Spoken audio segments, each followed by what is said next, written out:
Mr. Williams passed away quietly in his sleep. His son, Robert, who had already siphoned off half the empire's value in stolen deposits, didn't waste a moment. He began to squander the billions he thought he had secured. Supercars lined his driveway, he threw lavish parties on private islands, and his wardrobe overflowed with designer clothes. He lived a life of non-stop excess, absolutely convinced that the rest of his father's vast fortune was just days away from being his. The day of the big deal arrived. The buyers, cash in hand, were ready to finalize the fraudulent transactions Robert had orchestrated. But they weren't greeted by Robert alone. His sister, Rachel, stood there calm and composed. Beside her was the family's longtime barrister. The atmosphere in the room was thick with tension as Robert, the buyers, and Rachel watched the barrister break the seal on Mr. Williams' final will and testament. As the barrister read the document aloud, a wave of shock silenced the room. Every single asset, every company, every foundation,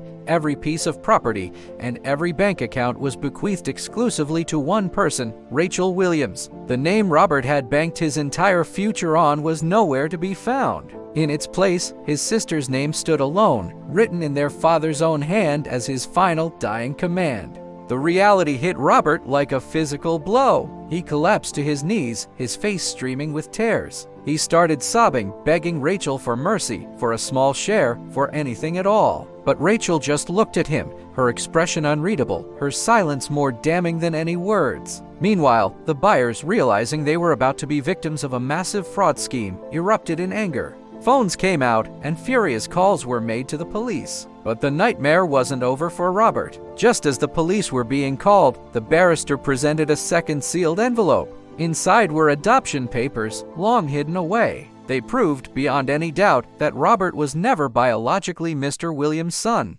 His entire claim to the fortune, which he thought was his birthright, had been built on a fragile lie. And now, it had completely shattered. With his world collapsing around him, how deep will Robert's desperation drag him down? And what price will he ultimately have to pay for his greed and betrayal? Find out in Part 3, Chains of Justice and the Rise of Humility. Thanks for watching, and don't forget to subscribe for the next chapter.